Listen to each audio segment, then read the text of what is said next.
Good evening, everyone. Welcome to Environmental Coffee House. Antonio and Nicholas, take it away. Good evening, everyone. Welcome to Environmental Coffee House. Antonio and Nicholas, take it away. Good evening, everyone.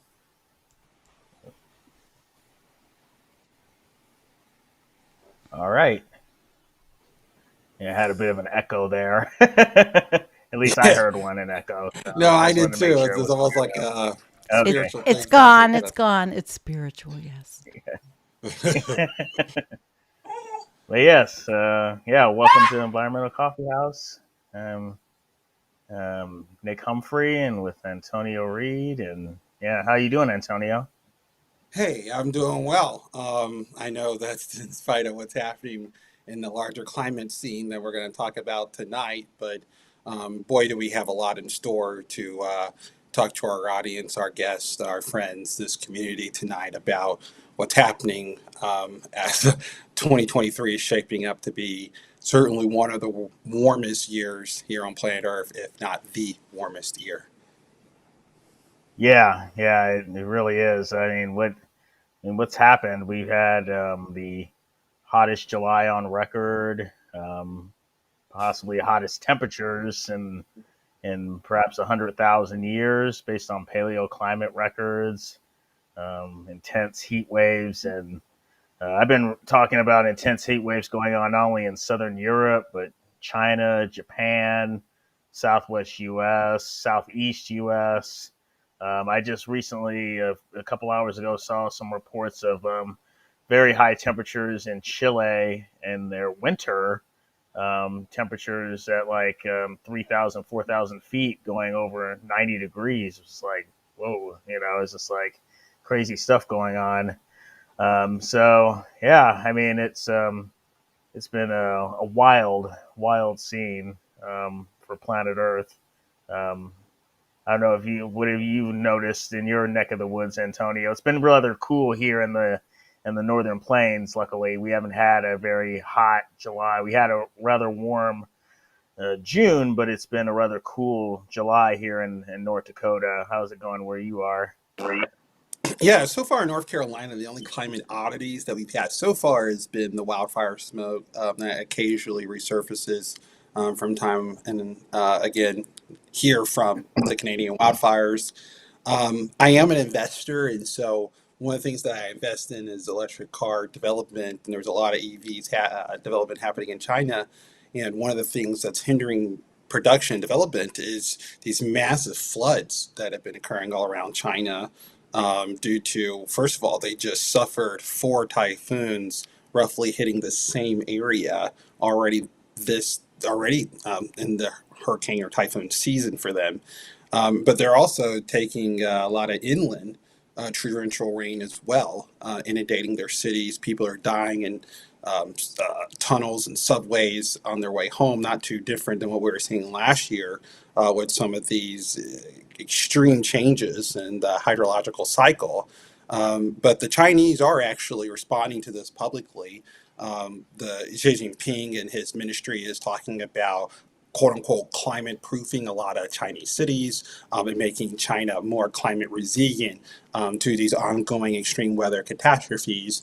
And you can kind of juxtapose that, of course, with what's happening here in the United States. President Biden was asked about the question about emergency declarations, climate change as an emergency. Of course, he rejected that offer, saying that it was not yet at the level of an emergency, and so there hasn't really been put forth any type of substantial plans about climate resiliency and trying to, proof these cities. And I know you do a lot in disaster management, and of course, it goes way beyond just, these great infrastructures and things like that. But the whole swath of ways that we try to make cities more resilient to the type of climate structures and, or excuse me, changes in our climate that we're starting to see. How valuable those measurements might be, how valuable those initiatives might ultimately be, is up for question and ultimately determined by the extent of the climate crisis that we're willing to endure based on our emissions. Yeah, yeah, and yeah, the unfortunately infrastructure is not.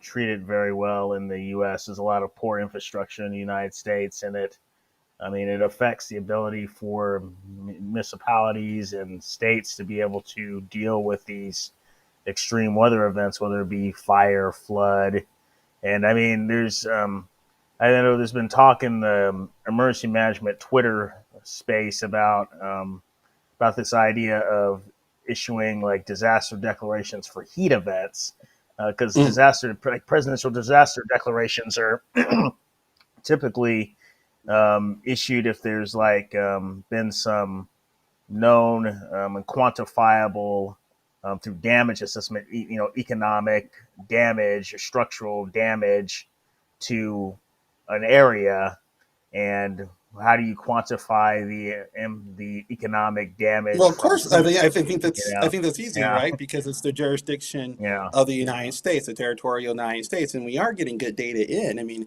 we are suffering year after year yeah. now, billion-dollar events. I mean, whether they be inland storms, inland floods, crop freezes, hurricanes, droughts, or heat Hmm. waves. I mean, these things are costing the United States in the billions of dollars each year. And if you, I wish we would have put together a graphic on this. So there are certainly ways that we can economically quantify. I think the problem the administration is having is that kind of what you're talking about is the specificity, right? So it's not just the locale or the specific Yeah, area. It's the temporalness of it, right? So when a hurricane strikes, the hurricane is over. Or tornado strikes, the tornado is over. The earthquake strikes, it's over.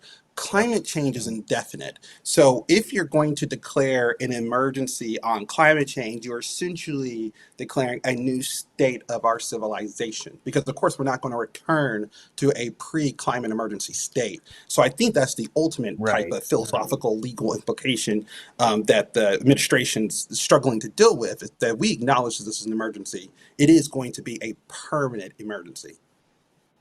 Yeah, I mean it's basically a fundamental policy change where you have to acknowledge that you're dealing with a evolving chaotic climate, and you have to do things differently in terms of funding, in terms of infrastructure, financing, things like that, to be able to actually get a more resilient state than which you had previously to be able to deal with those events that come because of that changing climate.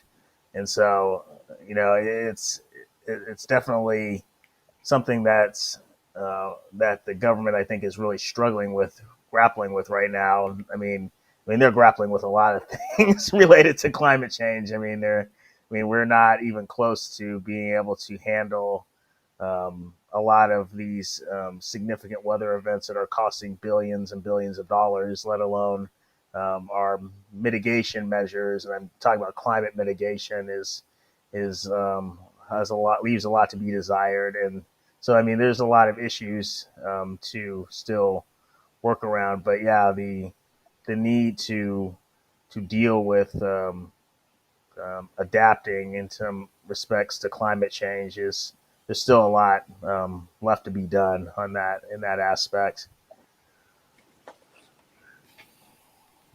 Yeah, I mean, absolutely. Unfortunately, we haven't really gotten any stepwise plan from the administration or from the Congress on how we're going to deal with climate change. And so far, we get this philosophical legal implication that moving into an emergency declaration really means we're going to be at the frontier of our Constitution, right? That really we're talking about something not dissimilar from a wartime type of emergency, but for an extended, for a period, for a permanent amount of time. I mean, so the implications here are, of course, quite serious.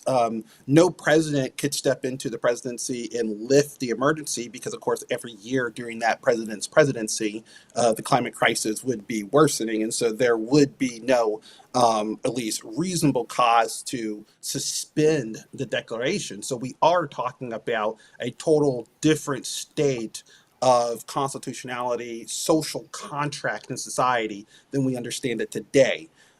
So here, I think that's the major implication. But other than talking about the kind of political ramification of a lot of the climate Let's talk about what's happening this year. Let's talk about what's happening in the climate. Let's talk about some of the heat that we've been observing around the planet and here in the United States. Yeah, yeah. So there's been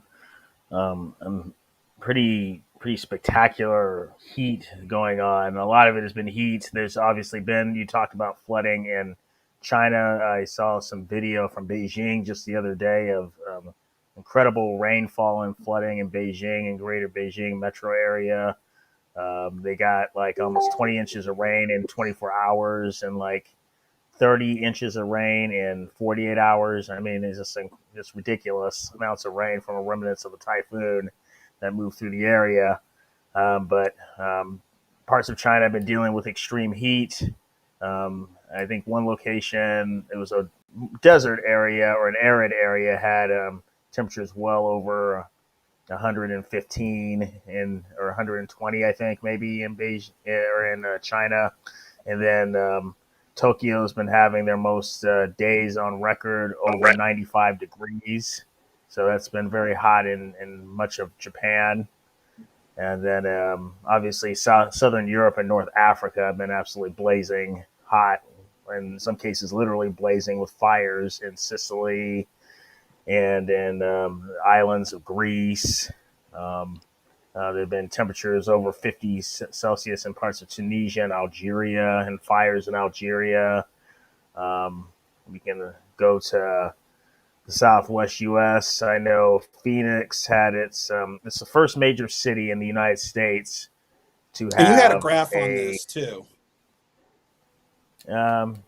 Yeah, I don't think I shared it, but they with Sandy, but I know that they had the first major city in the United States to have an average temperature, monthly temperature over 100 degrees. So it was like 102.7, I think, was the final mean temperature for the month of July for Phoenix, Arizona.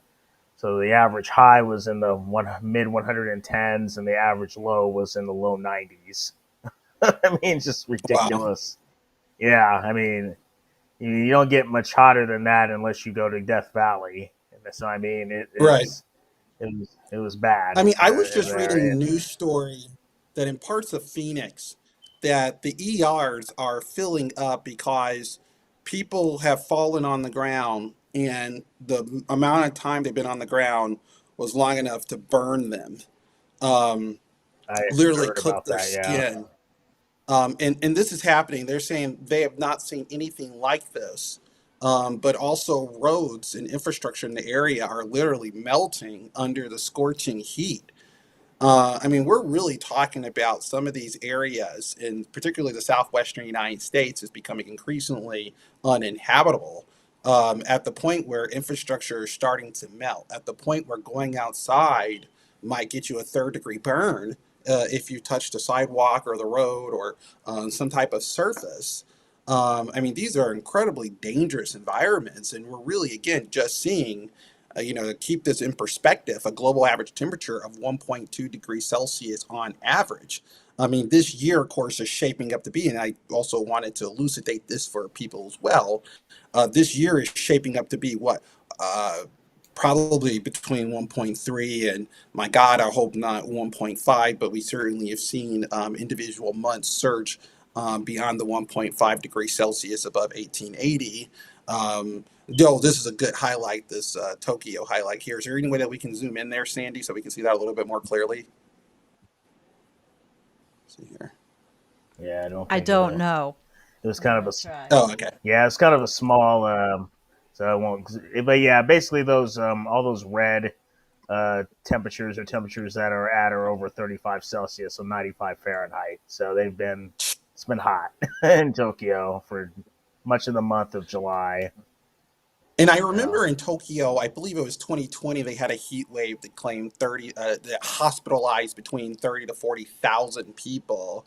Of course, again, we talked about on our previous State of the Planet, over 66,000 people died in the European heat wave in 2022. I mean, so these events are yeah, going on, and people's lives are being tallied here as they're starting to face more and more extreme conditions. As you Yeah. stated, here in the southeastern United States, we've been pretty lucky to have a pretty mild summer so far.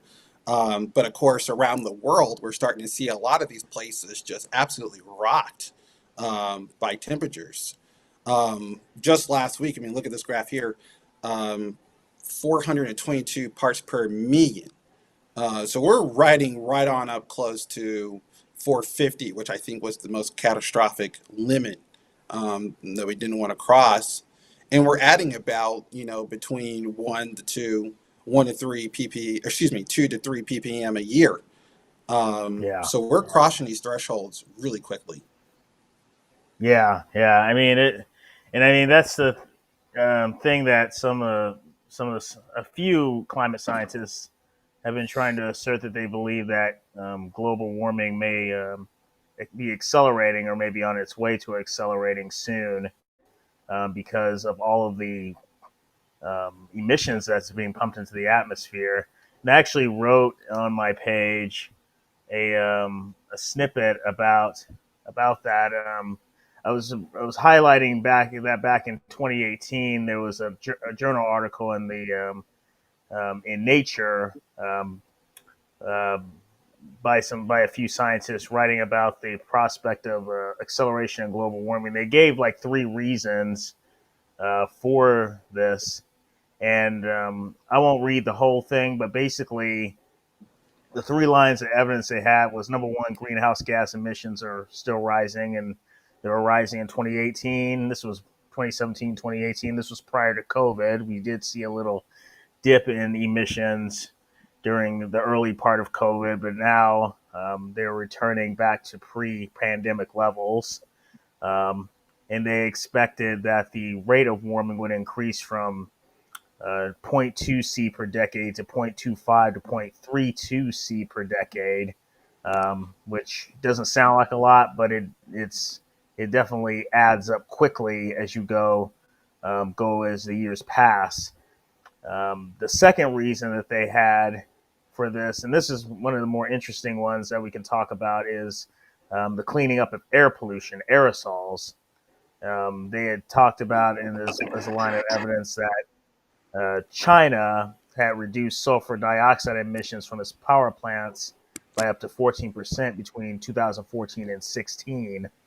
And the main climate models had actually expected them to rise.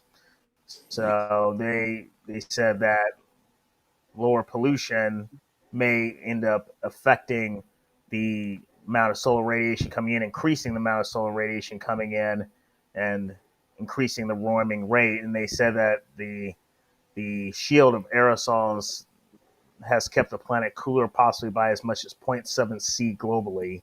So that was a very interesting thing. And then the other third line of evidence had to do with some natural variability, such as the Pacific Decadal Oscillation, the Pacific getting warmer because of that. And then also they talked about the AMOC, the Atlantic Meridional Overturning Circulation, weakening since 2004. And now we know that climate change is having something to do with that. And in fact, we've had this recent research showing that um, the AMOC may collapse sometime between 2025 and 2095. Um, the mean chance being mid-century, and obviously that would cause ridiculous climate chaos throughout the planet because of that. But I thought the aerosol talk was the most interesting.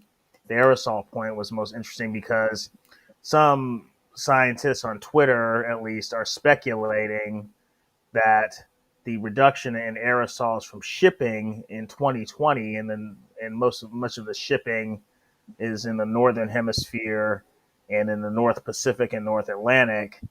That reduction in aerosols through in international shipping, cargo shipping, may have um, ended up causing um, increased warming of the planet over time.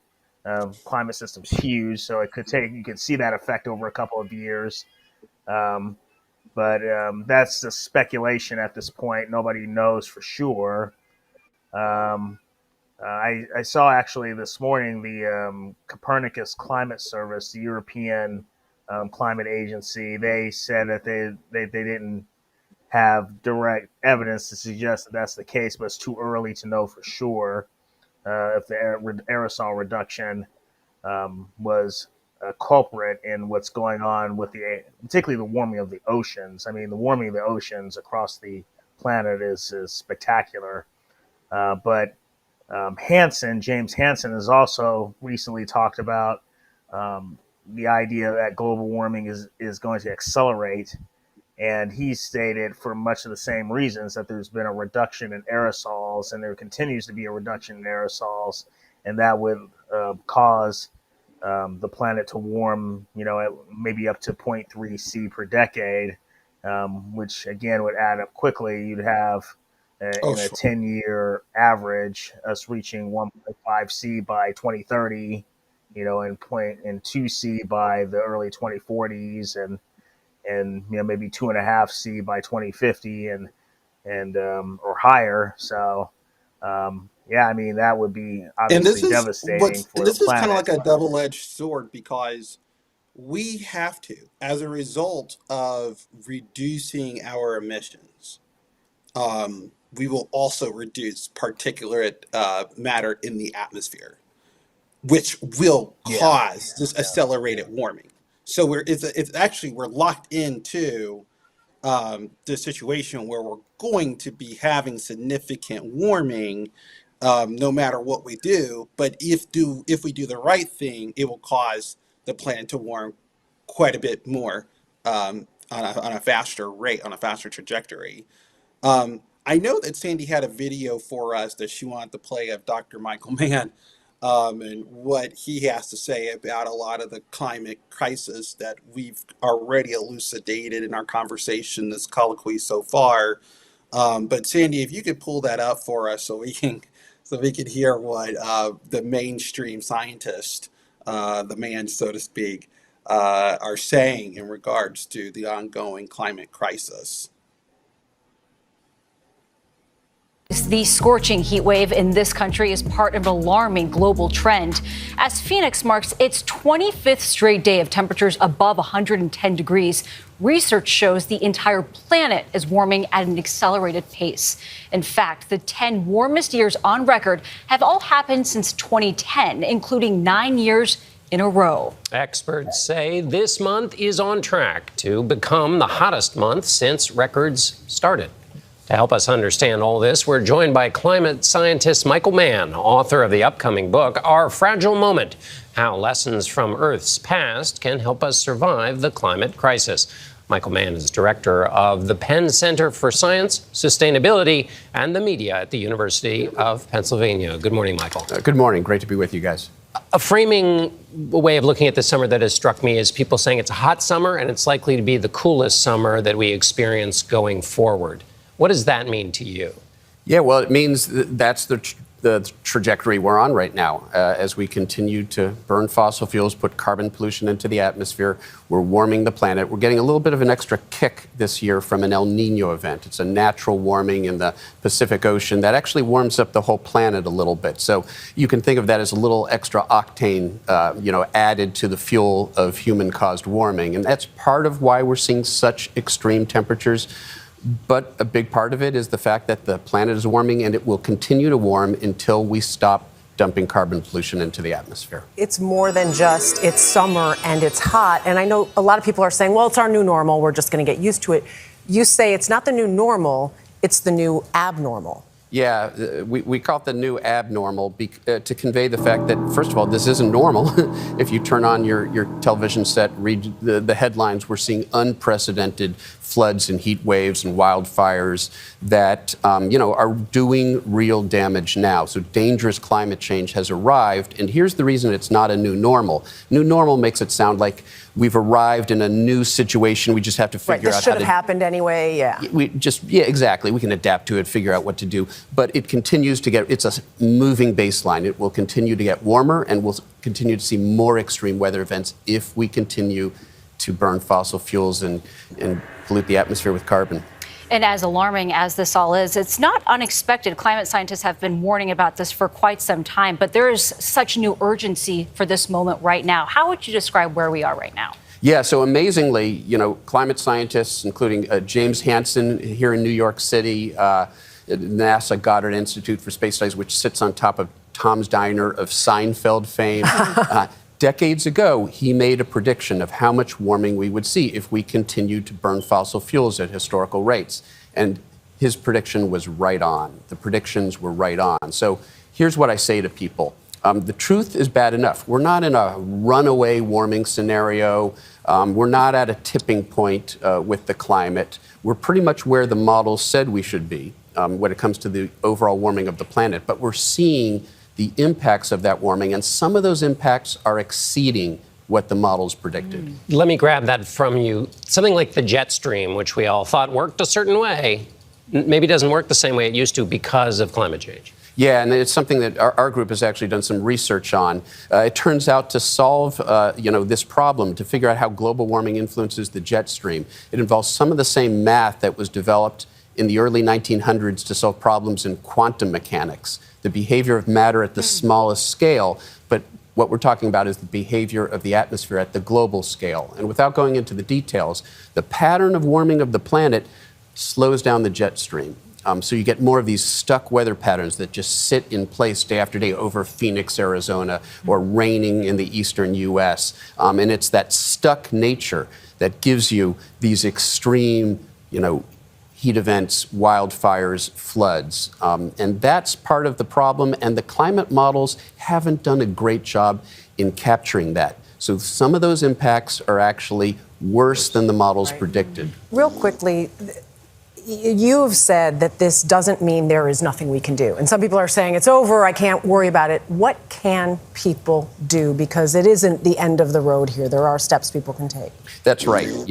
There's the urgency. We all see the urgency. It's playing out in real time now.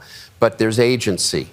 We can still act in time to avert the worst impacts. And there's a little bit of good news in the science. Over the last decade or so, we've learned that if we bring our carbon emissions to zero, the planet actually stops warming up very quickly. So there's an immediate and direct impact of our efforts to decarbonize our civilization. But let's not be Pollyannish about this. We've got to bring carbon emissions down by 50% by 2030, all the way down to zero by the end of this, by the middle of this century, if we are to avert a catastrophic 3 degrees Fahrenheit warming. What's the most important thing we can do? Use our voice, vote for climate advocates, do everything we can to put pressure on policymakers to make the decisions, to do the things that we can't do ourselves, that will help decarbonize. And still take some of those small steps you say that you can do on your own. Absolutely. Michael, thank you very much. We appreciate the insight.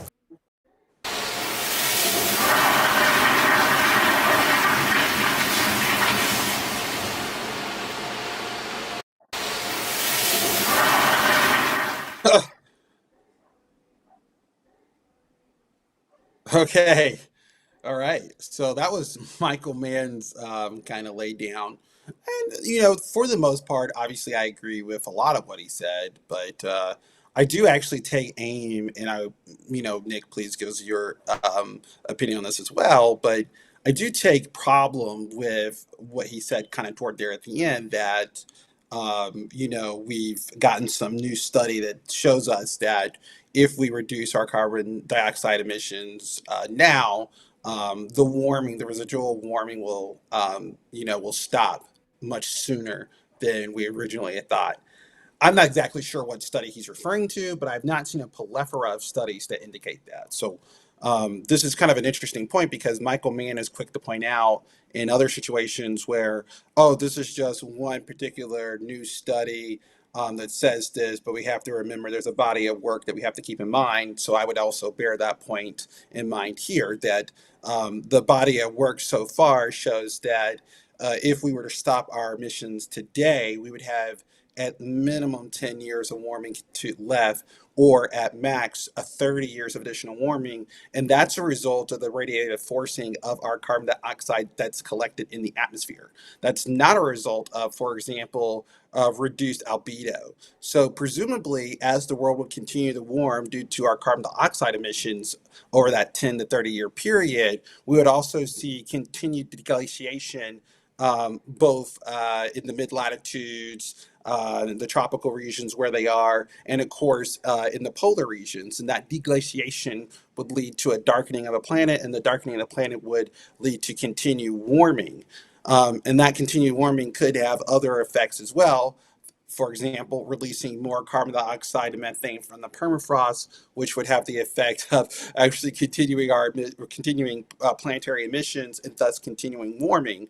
So there's a lot of other effects that just because you turn off the emission nozzle, you don't get a one-to-one relationship here.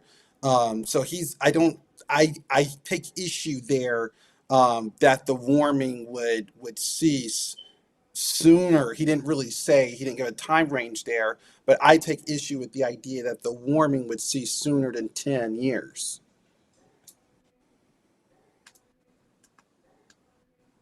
Nick, you're muted. We can't hear you.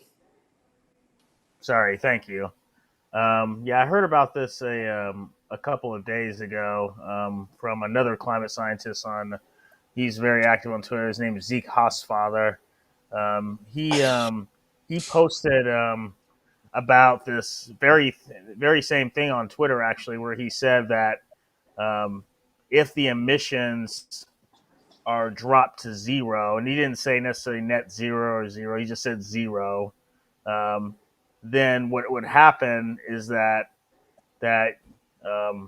you wouldn't see a lot of additional warming in the pipeline, so to speak.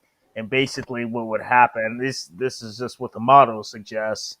How well the models handle some of these feedbacks, I don't know, but they suggest that basically the atmosphere would start to cool, but the oceans, because of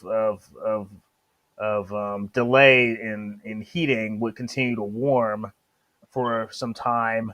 But the effect of the oceans warming versus the atmosphere cooling cancel each other out, and you end up getting a stabilization in temperatures and global average temperatures. So that's what But over what that's what period he's of time? saying. Yeah, Over I'd what have to period? look at it again, but yeah, because I mean, it would be, I would be wondering about, 20, 30 years down the line, would you still see warming of the planet, and then you get the stabilization after that? I don't know. It's interesting Because we're though. because we're talking about two tiers of warming, right? So the first tier Yeah, or prong of warming we're talking about as a result of our emissions alone, right? So if there, let's say yeah, the planet Earth was just a sphere and there was no oceans or feedbacks, there's a certain amount of time the planet would still warm as a result of putting emission into the atmosphere. Well, I should actually include yeah, oceans because oceans are a part of the reason why there's a latency response, a lagged response. So yeah, include that. But then there's the continued warming as the fact that we're going to be at a new elevated state of warming. So we're not going to be at 1.2 degrees Celsius. Imagine we're at 1.5 degrees Celsius now. That 1.5, the rest of the planet has to adjust to that energy imbalance. And in so doing, and we talked about this a little bit before, but in so doing, what you do is you move the planet possibly to another climate state. So these are very relative yeah, conditions, right? And the models are really yeah, bad, I think, at actually encapsulating the fact that the stable state hypothesis is this idea that the climate moves in and out of states. So you can't just, for example, move us from our baseline up to 1.75 degrees Celsius, and then we just stay at 1.75 degrees Celsius once we turn off the gas. It might be yeah, that that crosses a threshold that gets us automatically to 3, and then once we're at 3, at that point we've diffused, let's say the charges in the system that would continue to propel us forward. So there's also, I mean, and that's very difficult to add in that dynamic, but that's a very real understanding that we have pulled out of paleoclimatology, is that the climate has these states that it likes to be in, as opposed to just moving gradually up and down this scale. Yeah, yeah, exactly. Yeah, it's I s- when it comes to models, I'm always a little. I mean, they've modeled global warming well thus far, and he's and I think Mann is correct when he states that um, the actual warming of the planet has been modeled pretty well, but some of the impacts haven't been modeled necessarily as well because they're very non-linear changes and impacts. Um, Mhm. but yeah, I was trying to find what Zeke posted. And he may have posted it on somebody else's Twitter page, and I may have just happened to see it. But yeah, um, but yeah, it's interesting. I, I mean, my issue with the way climate scientists deal with communicating climate change overall is that they really have this kind of like, oh, if we just reduce our emissions by 50% by 2030, we'll be fine. And it's like you're dealing with an entire like um,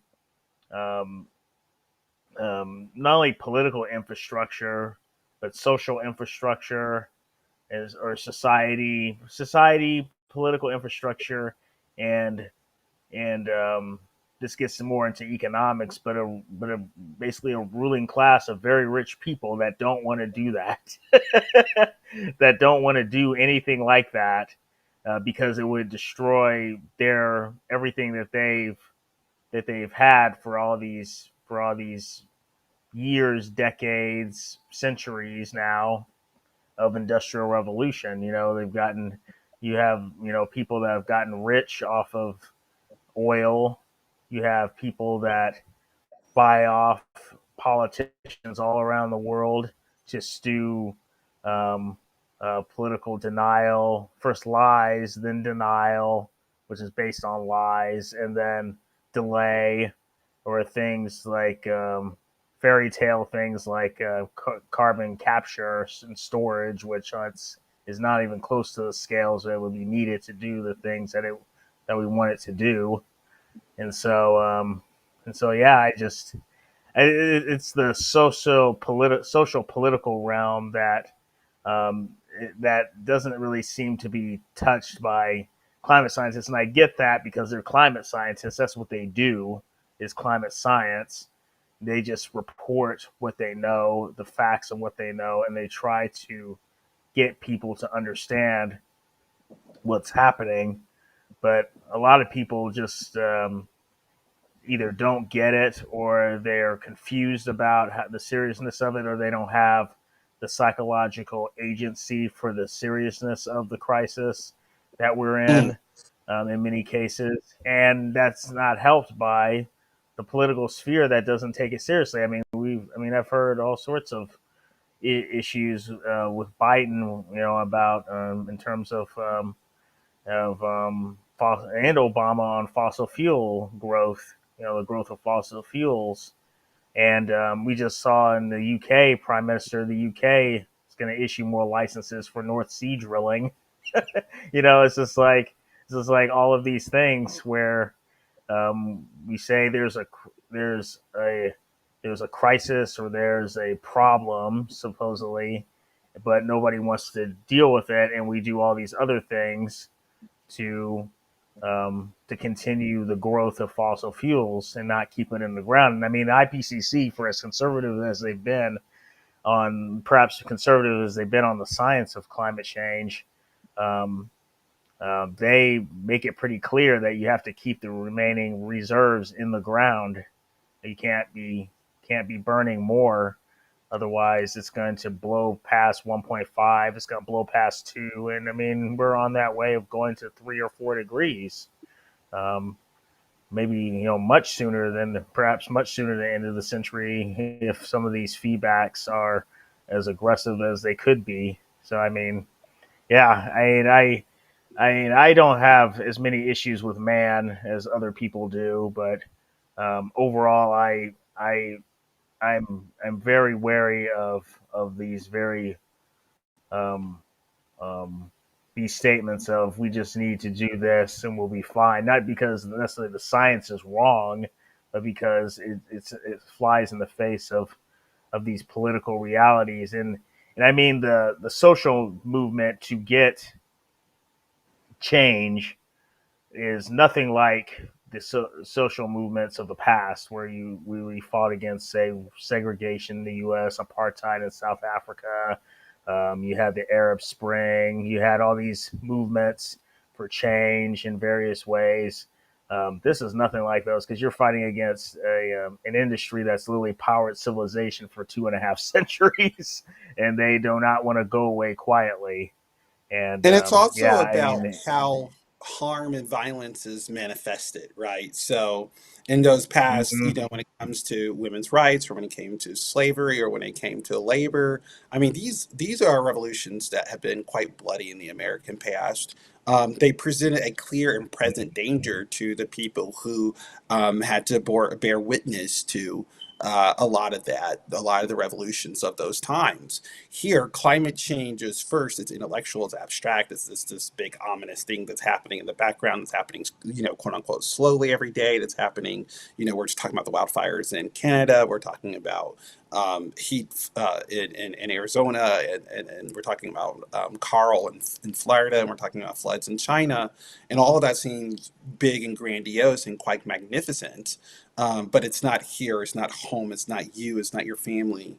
And so we're able to have that spatial dimension from the crisis itself.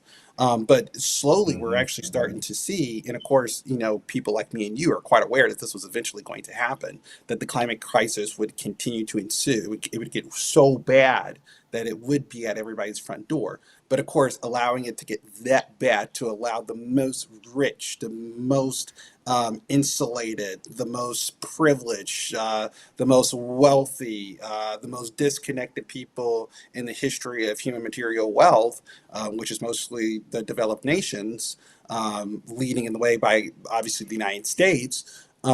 At least in terms of its disconnection to what's happening in the world. If you're waiting for every single one or the majorities of those populations to be facing a crisis that's destroying their homes or destroying their families or destroying their businesses in order to respond, eventually that point will come. But you lose a lot in the process, and you also take a lot off the table for the future as well. So we're starting to see that unfold. Increasingly, sentiments across the country are starting to turn sour, negative, and scared about the realization of the climate crisis. That this is not going to be something like, oh, one year we had a bad hurricane. No, no, no, no. Every year we're going to have a wide range of different crises worsening at the same time. And Americans are starting to adjust to that reality, and it's starting to set in quite unsettling. And I think as that, what I like to call mass social psyche, starts to develop, people are going to want the political system to respond. And of course, when the political system doesn't respond, we're going to see the same types of things that we saw before. When the political system didn't respond, it's going to kill men, women, and children indiscriminately. That's how it handled. I mean, we saw this. We saw the National Guard deployed at universities during the Civil Rights Movement. We saw police officers gunning down American citizens during the labor riots, some of the bloodiest Haymarket riot. Of course, you know the history of all this. So, of course, every time that we've seen the struggle, the state has responded with cohesion, abuse, and violence. And of course, in the climate crisis, as you say, we are taking on the biggest Goliaths of the history of human material wealth, the fossil fuel giants. They are the gods of industrial civilization. They give us the lifeblood. The lifeblood is oil, gas, and coal. And we want to move away from that, and they're not going to let us because, as you said, that's the center, that's the epicenter of their wealth. So that's the Yeah, collision that we're in right now.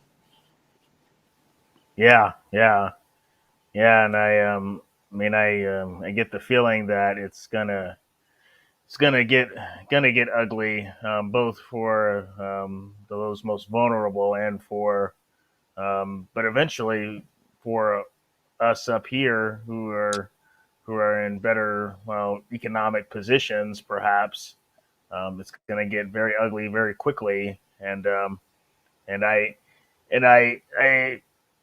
fear, my biggest fear is a couple of things. Number one, as it gets bad in the tropics, we start getting years that are 1.5 or higher, degrees.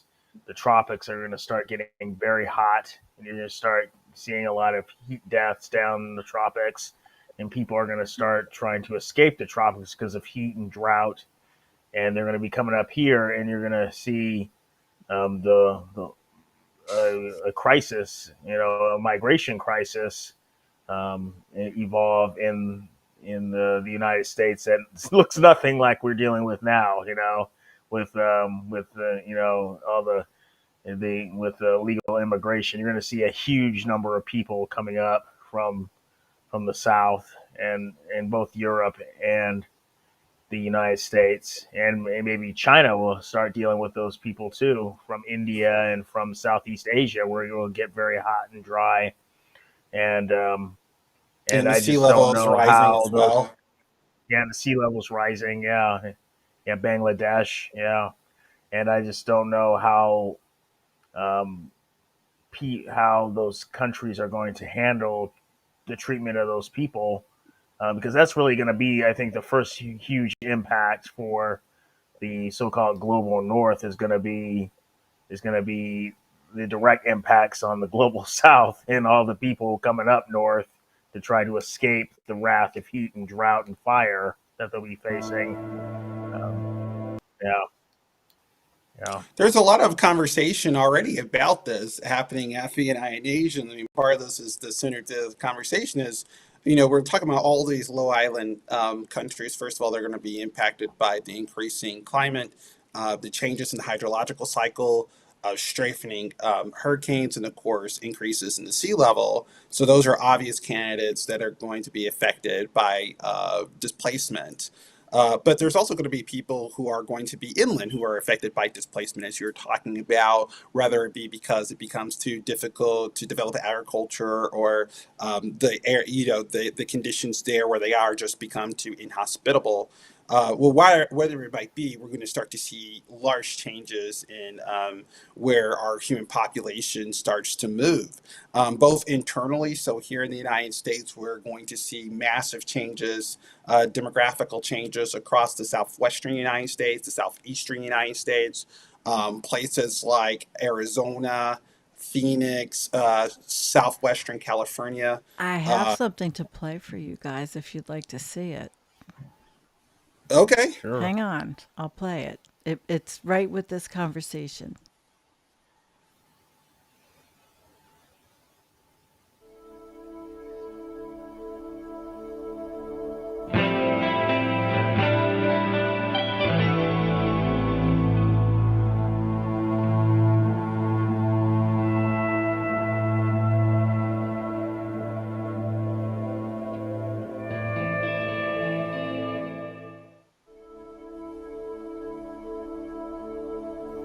So that's what it was. Yeah. Hmm. Yeah. I mean, absolutely. We're going to continue to see populations displaced by the ongoing climate crisis. We're going to see them displaced internally, that is, domestically, and we're also going to see them displaced internationally.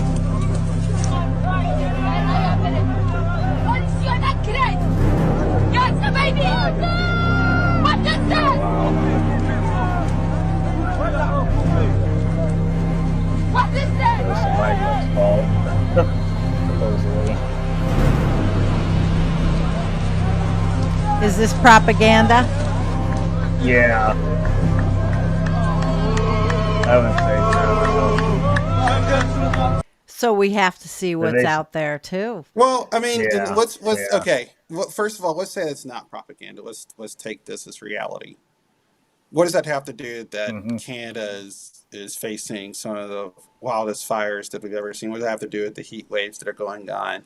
I mean, obviously creating fires is bad, and obviously with what's happening in Greece and the Mediterranean and Europe altogether, these conditions are horrific for wildfire. But that would only go on to demonstrate the fact that Greece is so vulnerable that if somebody wanted to, they could terrorize an entire country now with wildfires.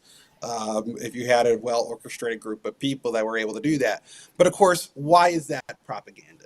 Well, of course, you would not want I don't know if people have experienced wildfire I don't before. know. I don't know. You would not want to set wildfire like that because you would probably end up getting caught yourself. Wildfires can move very fast and it's very unpredictable. If you were just having a large crowd of people just willy nilly set flames on any side of your direction like that, I mean that would kill the people that was there. So that's not something that's Yeah. happening. Yeah. I mean, It actually kind of I looked always funny. get, yeah, I always get kind of annoyed with conservatives that accuse like, oh, the fires were arson. Well, yes, fires can be started by people. In fact, in the U.S., most fires are human caused in some way. They're caused either by arson or they're caused by accident. Most of them are by accident. It can be sparks from a car or a cigarette butt or whatever. It can be something very random or even a campfire that just didn't get put out properly and got out of control. And I So think you get a people lot of are accidents. missing. I Yeah, think people are missing the whole understanding the main point behind the whole wildfire phenomena is happening. So it's not that, oh, look, wildfires happen on planet Earth. Of course, wildfires do happen on planet Earth. There's not too many ways to start wildfires, right? So even like 120-degree temperature is not going to start a fire. That's not how that works. right. What happens is the land is more vulnerable. So when we do have fires, if they're accidental or not, they go out of control. In a healthy Yeah, planet, exactly. um, in a healthy planet, uh, a cigarette spark should not burn down the Sierra Nevada. So keeping these things in proportion, and I think that's what people are missing here is that it's not so much, oh, because humans cause this fire, therefore you conclude that climate change is not really the cause of these fires. No, climate change isn't Right. the cause directly of the fire, but what it is it's a fuel, it's a catalyst, and it also creates a vulnerability. So now we're a lot more vulnerable to fire and fire damage than we have been in the past. And as the climate continues to worsen, we'll become increasingly more vulnerable to fire. Yeah, exactly. Yeah, I agree. Cindy, I wanted to talk about because I know there's been a lot of doomerism, and we've been kind of confronting this a little bit head on. And I wanted to tackle a graph that's been spread around because I wanted to elucidate people on, I think, the reality of this graph. So I'm going to speak to this from my own personal perspective. You can have whatever opinion you want, and that's kind of my view actually on everything. So I just wanted to disclaim that there. Is there any way that we can zoom in a little bit more on that, just so people can read it a little bit more clearly? So this is a temperature graph that some people in our community might be familiar. Saying just make it into that's perfect. Um, but yeah, so here this is a graph you might in our community might be familiar with that predicts that we'll have a certain amount of temperature rise by 2026. So can we kind of see the whole graph? So start at the bottom because I want to go through each of these points. Okay, so the first point they say here, if you look at the hot pink, it says pre-industrial, and it has a baseline of 3480, so that's before Christ. So first of all, I think it's a little funny. It's a little funny, um, not really, but kind of funny because this person I think suspects that you know people aren't too familiar with the paleoclimate record. So 3480 would be an elevated period from 1750, just so people are clear. I wouldn't, the way I would, I'm going to talk about this when we talk about each of the temperature thresholds here. Um, but Sandy, can you quickly flip over to my other graph that I want to show? Will help us understand this baseline. Okay, so this is a graph that was created by Marcotte. Is a climate survey study. So this is a baseline. It shows how much change, so delta in Celsius, how much change in temperature there's been. So this is the baseline here was 1880. Um, so and this was also in 2015. So this is not current, but it still helps us understand what's going on. So if you look down to the far side of the graph, 1750 is actually right at one of the lowest points in the black line. So you follow the black line all the way over to the other side of the graph, Sandy. Right there at the lowest point is about where 1750 is. But notice in this graph that human civilization is about 10,000 years old. So 0, is closer to the bottom of the graph. It starts with negative 0.4, negative 0.2, then 0, which is the baseline. So as you can see, most of human civilization actually has occurred well above 0. Somewhere between, I would say, 5,000 years of human civilization occurred above 0.6 degrees Celsius above the baseline. And the Egyptians, so the biggest empires, you think about the Egyptians, you think about Rome, you think about the Qin dynasty in China, you think about the Aztecs, the Mayas, they all appear after 4,000 years. And so you can see they're all well above the baseline as well. They're anywhere between 0.2 to 0.4 degrees Celsius above the baseline. So when people say 1750, I just want this to be clear that 1750 is actually the result of a cooling period. Most of human civilization was actually warmer than the beginning of the industrial period. So we're actually fine up until, I think, this shaded area. I think you could conclude, well, I won't say that we're fine, because the history just so is that we get all of our greatest civilizations starting around 4,000 years ago, not 6,000, 8,000, or 10,000. And that's likely because the climate was just too warm and therefore too unstable to produce those type of civilizations. But as you can see, in 2015, we were right on the upper edge. So probably we would not have been able to start civilization 10,000 years ago if we were at this point, but possibly we could have. Obviously, today we're at 1.2 degrees. I had to color this in as that red glare at the top of this graph, because technically we're off of this graph here. This graph only goes up to 1.2 degrees Celsius, and we are actually, 2016 went up to 1.3 or 1.29. So we're technically off of this graph, and we're actually off of this graph by quite a bit. um, which is scary. And also, I know this looks exponential, and this certainly is exponential if you're looking at it over thousands of years, and we are looking at this graph over a 10,000 year period. So you do get a very strong exponential trend line when you look at it this way. But I also wanted to elucidate this because people do take that 1750 baseline, I think, too seriously. And technically, it looks like you have a wiggle room anywhere between 0.0 and 0.8 of a baseline that you could use. And if you use the 1750 baseline and compare it against the 1880 to 1920 baseline, that's only 0.3. So Sandy, go back to the graph, the other chart. So it says in this hot pink at the bottom, pre-industrial is 1.29. Okay, that doesn't work. 1.29 does not work. At most, that could be 1.33. I don't understand how you could say that the current temperature is 2 degrees above 1880 right now, or above the 3480, which is the baseline they use here. We just showed that 3480 is actually much higher than 1750. So the pink is completely invalid. I would say um, it's a potential, they're stressing that word, but at this stage, it's not potential because, in fact, the temperature right now is 1.2. It is not 2.2.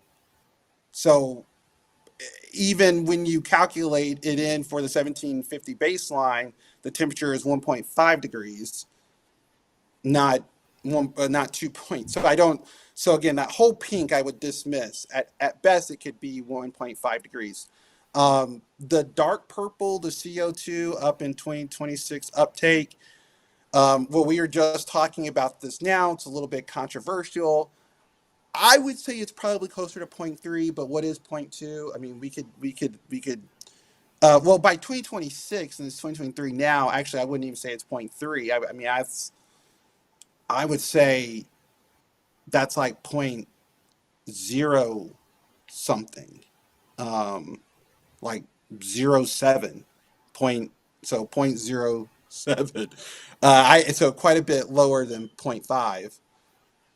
As for sulfate cooling in the atmosphere, Nick, you said it was about zero point 0.7. So I'm going to go with your estimate. The highest I saw was 1 degree Celsius. So 1.9, I think, is much too high. But this also would assume that something would stop all these sulfate material in the atmosphere from being produced. No, there's no policy to turn off all the coal-fired power plants and diesel engines and cargo ships and airplanes tomorrow or in 2026, for as far as I'm aware.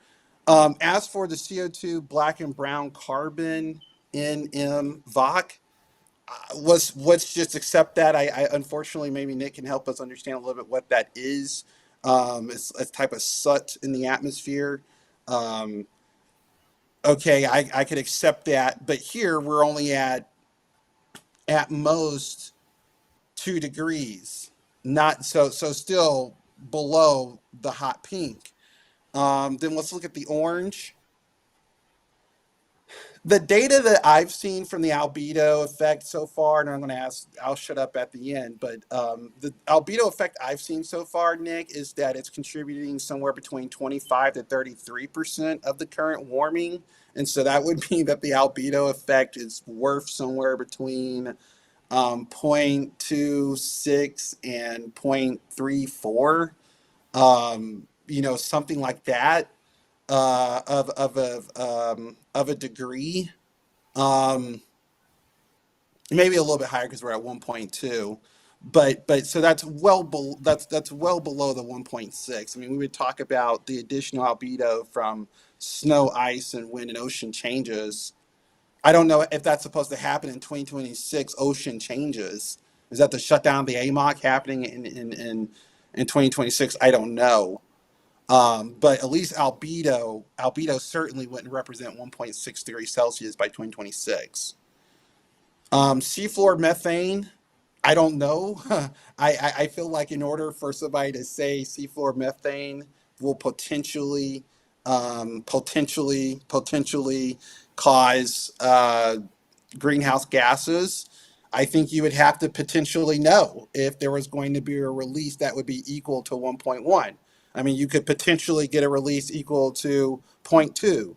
You could potentially get a increase equal to 100. I mean, you could potentially get anything. I don't know why 2026 would be a specific year, why that would happen. I don't know what 2026 is different from 2025 or 2027 or 2030 or even 2023. So I wouldn't even use that as an estimate. Uh, Extra water vapor, well, that only assumes that all the other preceding events happen. So that could be anything. I mean, like I said, I mean, all these things are very, very questionable, the potentiality behind them. So yeah, I guess if everything happens in a very magical way, in a very potentially magical way, you could get 2.1 degrees Celsius rise from extra water vapor in the atmosphere.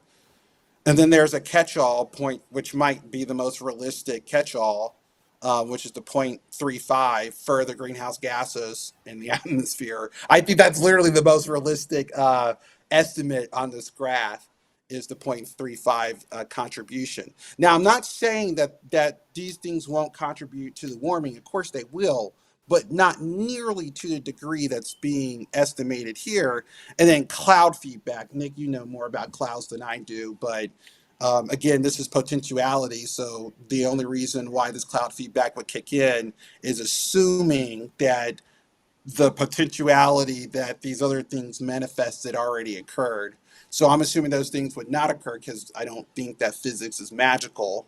I think that it's very evidentiary. It's based off of physical facts happening in the planet, and since these aren't Yeah. based off of anything relative on that's happening in our global warming cycle, I don't know why I would accept the cloud feedback either. Yeah, I can speak to the cloud feedback because I actually wrote about it on my Patreon like 3 years ago when the paper on it came out, and I did a show I think with Sandy and Jennifer about the cloud feedback. Basically, it would you'd have stratocumulus clouds, these white sheet clouds that you see that you have in the tropics, subtropics. They would at about 4 degrees of warming, they modeled in that the clouds would dissipate rather abruptly, like within an order of years. You'd have a complete climatological change in the amount of clouds that exist in these regions. They would dissipate, be replaced by convective clouds, but the amount of area that they take up would be much smaller, and that would allow much more higher levels of incoming solar radiation to come in, and within an order of years, you get abrupt warming of 8 degrees Celsius globally, 10 degrees in the tropics. So very dramatic.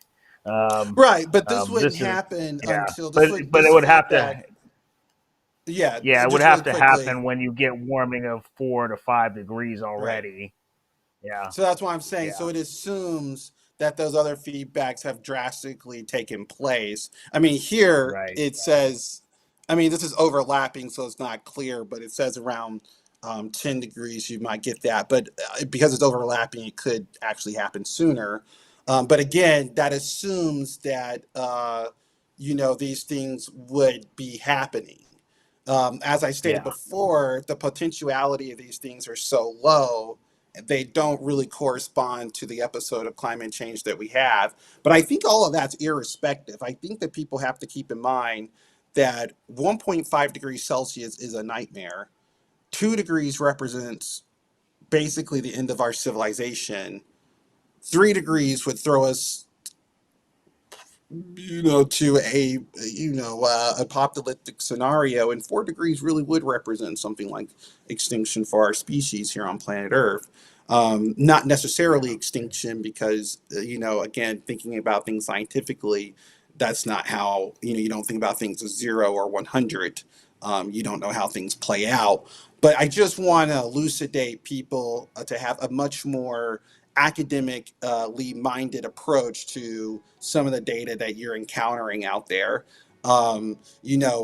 People might say potentiality, but there's a potential that a volcano will explode in the middle of the Atlantic Ocean that will lead to massive water vapor that will warm the planet too by 2026. You wouldn't actually try yeah, to tell people they should be concerned about that, though.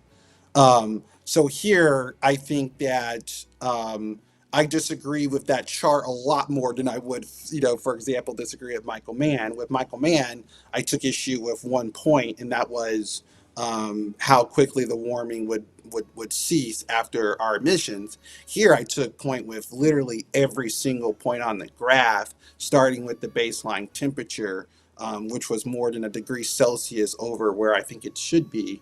And then all the other estimates, I think, were just completely too skeptical to take seriously. But that doesn't mean we're not in a real existential crisis that's going to threaten the existence of everybody on planet Earth this century.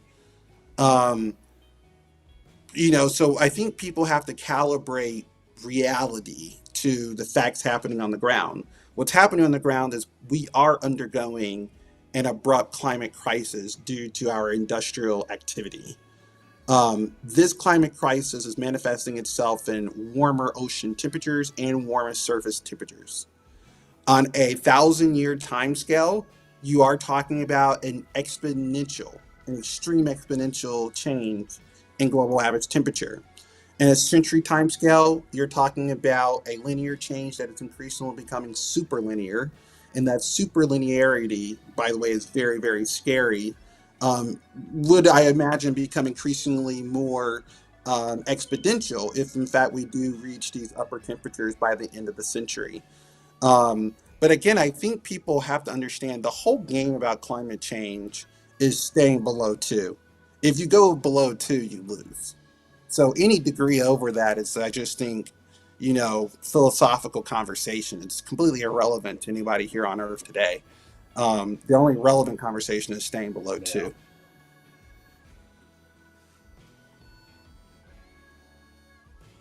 Yep, I would agree. I think, yeah, there's a lot of like stuff out there, and people have to be able to really filter it and be able to really academically consider what they're reading, and so having a clear understanding of what they're reading and question everything, and you'll be able to like find the best sources of information out there to help you understand Yeah, what's and going I would on. say to our community, especially since people like to guard themselves behind legalese like the word potential.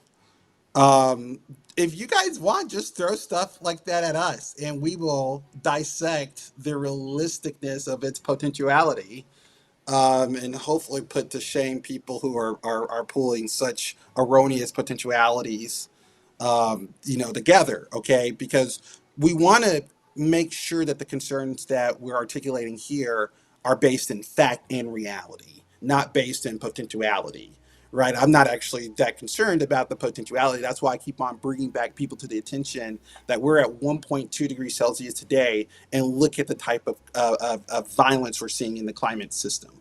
Look at the type of extremes that we're seeing at 1.2, and then I just do a little bit of imagination. Imagine the world at 1.5. Okay, that's all you Yeah, need to do to communicate the level of crisis to people here. And they can imagine 2 degrees, 3 degrees, 4 degrees for whatever they want to imagine it to be. But if you can understand how bad the world is at 1.2, then that can help you imagine how bad the world will be at 1.5. And that will help you imagine those bigger thresholds as well. And you really start to say, this whole game is about, like I said, keeping us below 2 degrees, and that's where the entirety of our conversation should take place. And maybe a prudent conversation might be is, when are we going to cross that 2 degree threshold? Well, again, if you saw from what Nick was showing us earlier with Dr. James Hansen's work, we could cross that 2 degree threshold. Did you say, Nick, by 2045, 2050? by like yeah, the early to mid 2040s. Yeah. Right. And that would be, I Hmm. mean, I want people to understand that is not oh, that's he's softening the blow. That is a horrific, because as Nick elucidated earlier, we didn't fully understand the impacts of each degree of warming. We are starting to understand more that each degree represents more impacts than we had originally imagined. And so 2 degrees is actually kind of what we thought 3 degrees was 20, 30 years ago. So we have to keep these things in mind and focus on the challenges that are genuinely presented. For example, as we mentioned at the onset, if we began cleaning up our act, we're going to have this effect of increasing the atmosphere between, I think, reasonably 0.7 degrees Celsius to 1 degree Celsius. And if you add that on top of where we are today, that brings us already squarely above, right at 2 to right above 2. And that's going to have to be realized. And so people might want to think about this, that point 0.7 to 1, that has to show up whenever we decide to get our act right. So if we want to get our act right at 1.2, fine. Tack on the 0.7 to 1 degrees at 1.2. If we want to get our act right at 1.5, add the 0.7 to 1.5, the 1 degrees to 1.5. If we want to get our act together at 2, so on and so forth, okay? Yeah. Yeah, exactly. Sandy, do we have any good questions for our audience? I'm sure they're boiling in their seats. Oh, I didn't need that pun. I know that Antonio I was Guterres. actually trying to find the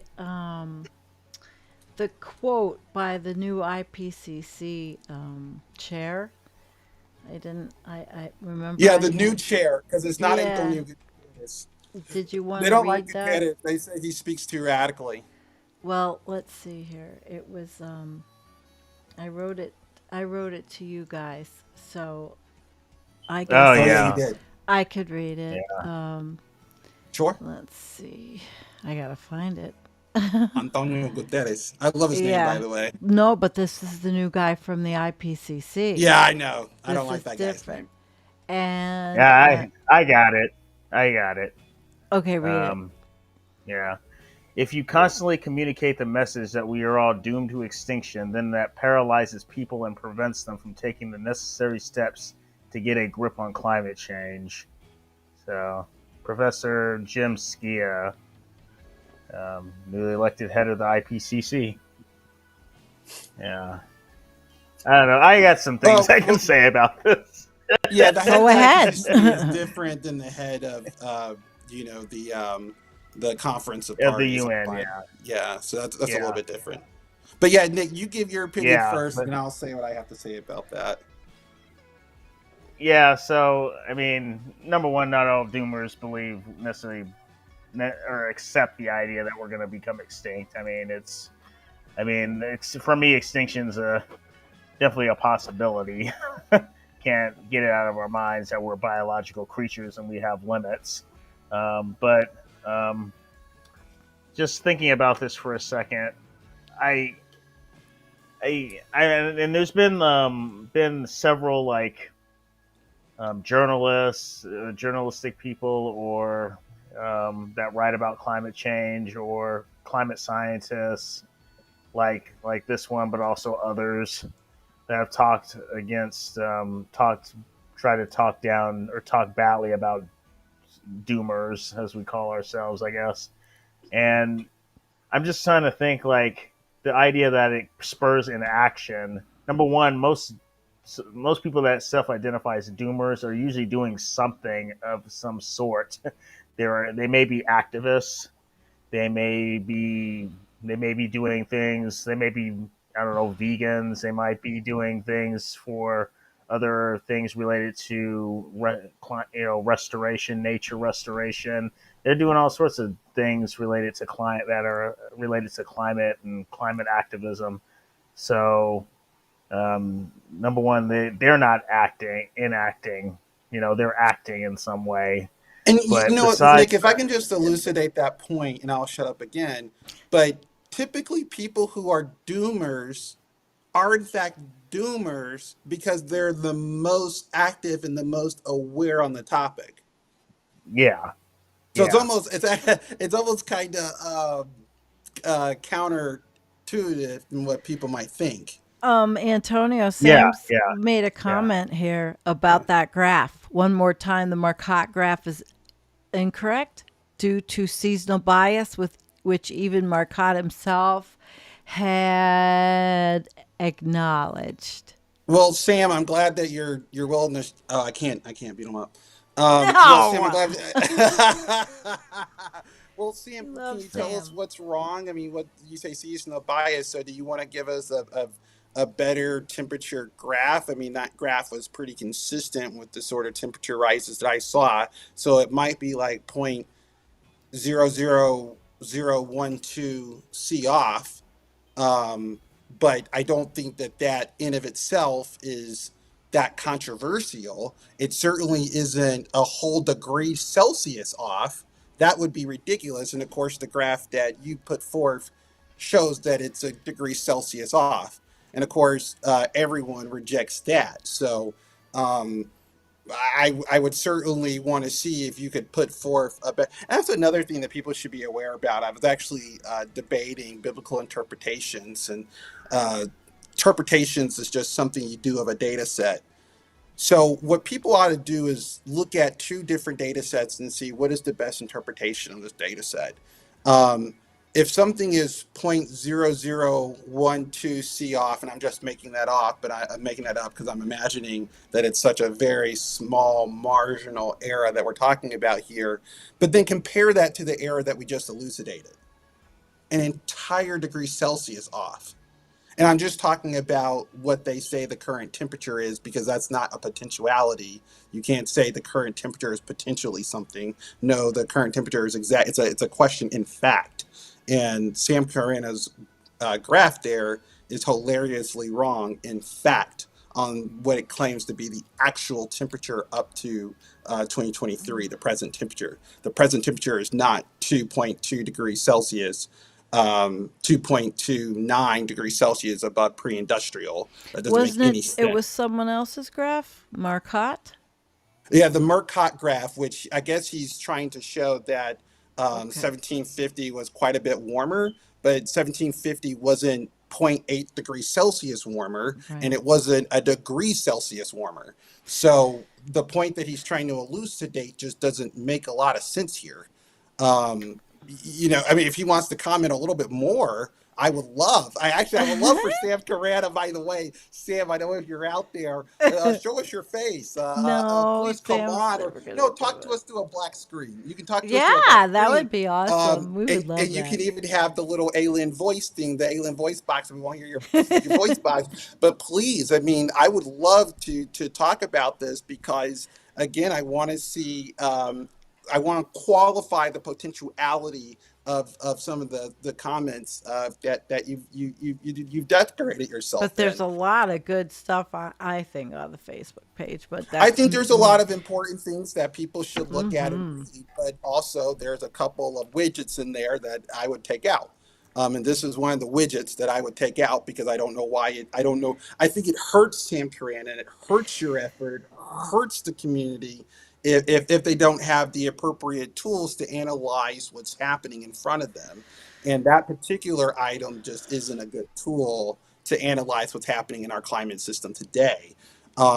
It's a good tool if you want to talk about in the abstract the potentiality of a fun climate model that you can work out with different individuals, but it doesn't. Um, he says we are 1.18 C warmer than the baseline. Was it miscalculated? Well, see, nobody would agree with that. I mean, we're one. So what baseline are we talking about then? That's what I would ask. What baseline are people Did you talking ever about? see Pink Barrio's video where I took a clip of it and he made a big thing about going, what does it matter, 1850, 1750, and we're all fighting on laptops. But like you said earlier, Antonio, we're still in a bad way. Things are so serious, right? Yeah, I just want people, because you don't want to run the risk of making yourself not sound serious. Well, then Um, because people write us off. and there is this conflict because what we're talking about here is serious and it is real. And then you have these widgets that just, it's like you're talking about something serious and then your face turns into a clown for a second and then it goes back to serious. Oh Of my course, somebody's gosh. going to be like freaked out, like, why was your face just a clown there? And that's the equivalency of that graph. And that's why I'm pointing that out. Now, people are talking about a baseline. What baseline are you referring to? So if you talk about a baseline, we are not an additional 1.12 warmer than 1750 than we are being elucidated right now. The global average temperature is 1.2 degrees Celsius. And if you index for 1750 at warmest, I think it's zero point 0.3.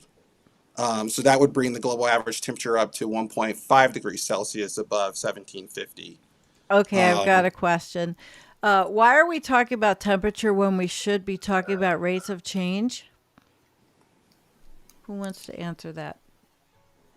Well, I did mention rate of change. I explained that when you're looking at a 1,000-year series, we're going through an exponential rate of change. And then I explained if you're looking at over the century series, we're looking at super a linear change that obviously is in the process of transitioning to something more logarithmic or exponential. Okay, let's see what other questions. Do we have questions? Hello, TCR Galaxy, rate of change. Anybody have a question for Nick? He's, let's see. I'm going to go back and see. There's not a lot of questions, actually. Let's see. Rollins, he's got another one. Civilization is changing irrespective of climate change. It's not only a death cult, a machine cult, but its intrinsic system is aimed at failure. Oof.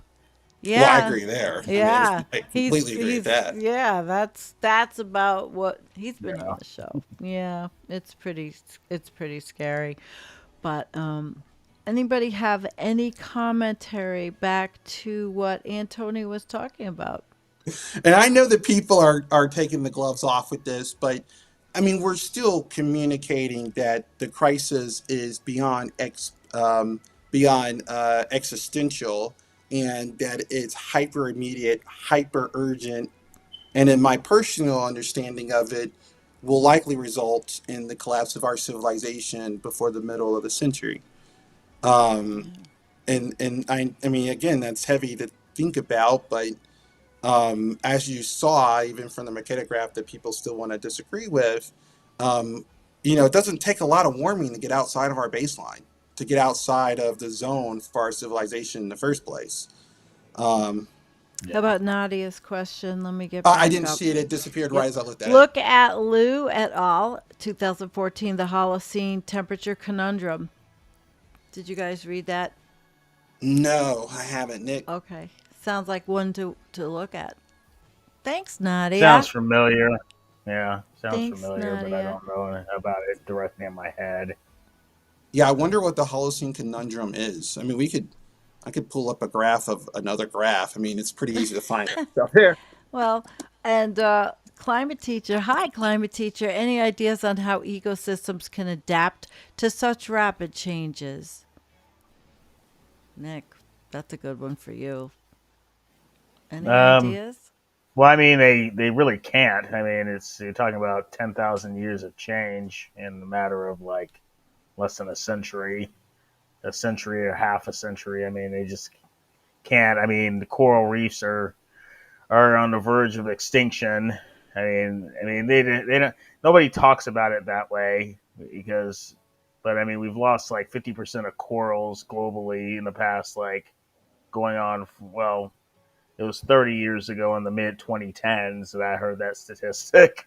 So it's probably worse now, especially after the 2016 global bleaching event and mortality event for corals. So I mean, insects are declining rapidly. There's a lot that is gonna force civilization to unfortunately collapse. It's not just Okay. climate change; The it's ecological paper damage. and this paper compares many temperature graphs over the past 10,000 years. Yeah, I'm looking at the paper right now. I have Oh, it. cool.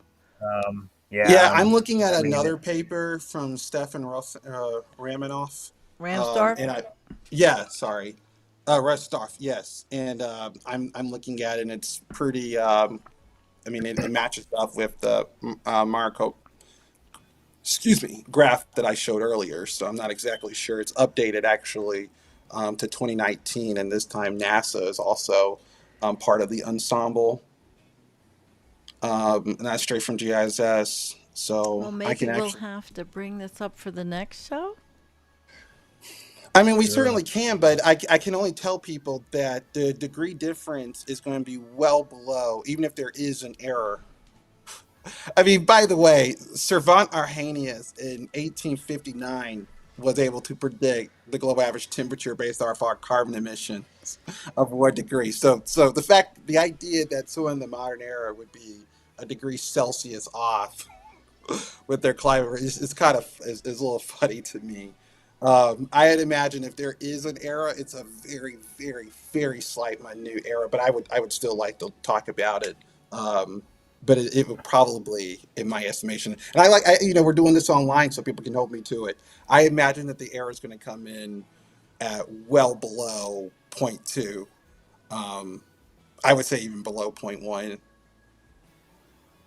We'll have to see. I'll read the paper, and if I'm wrong, I don't mind. I'll celebrate being wrong. You know.